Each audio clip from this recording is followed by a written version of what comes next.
Calf pain and stiffness in distance running is extremely common.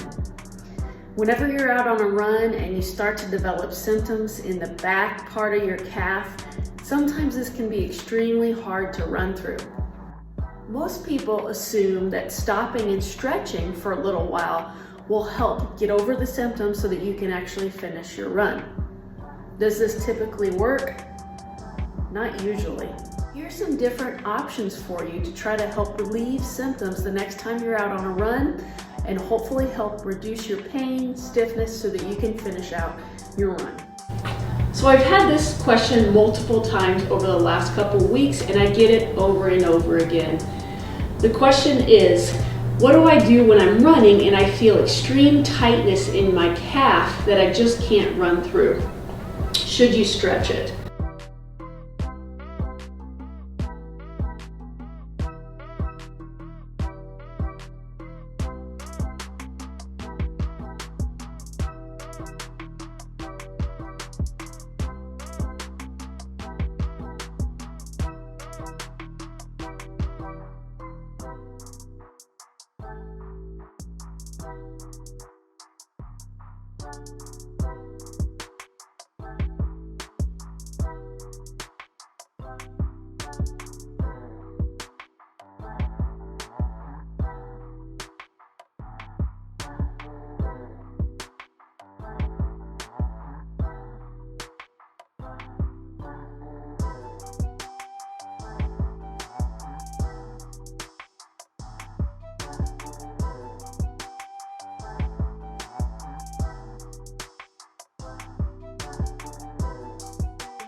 When you do this exercise, you want to make sure you're not letting your weight shift to the outside of your feet as you go up on your toes.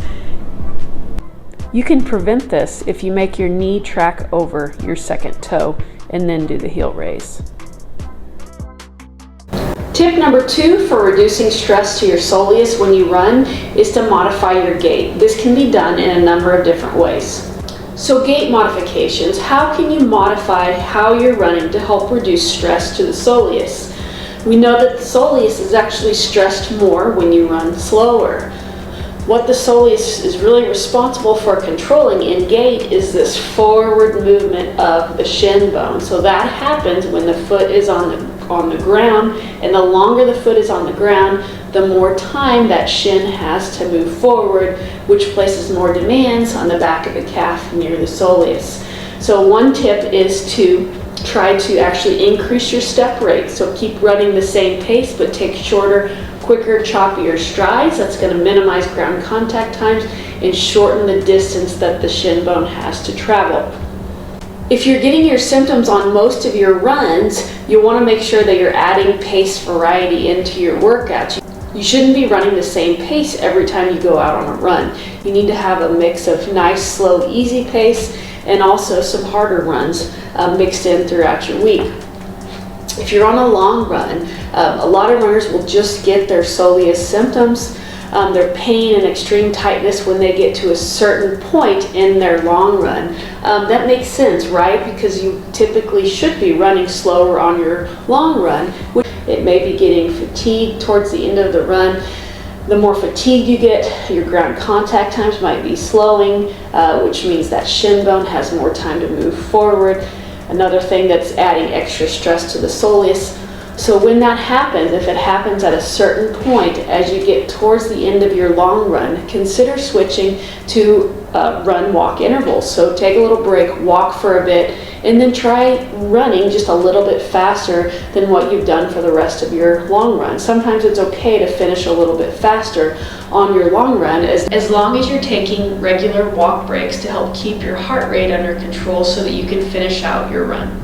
The main thing to know about this particular injury is that it can easily turn into a soleus strain if you let these symptoms go for too long. If you get a soleus strain, that is not an injury that's super easy to recover from. Typically, it means you're going to be out from running for at least 6 weeks.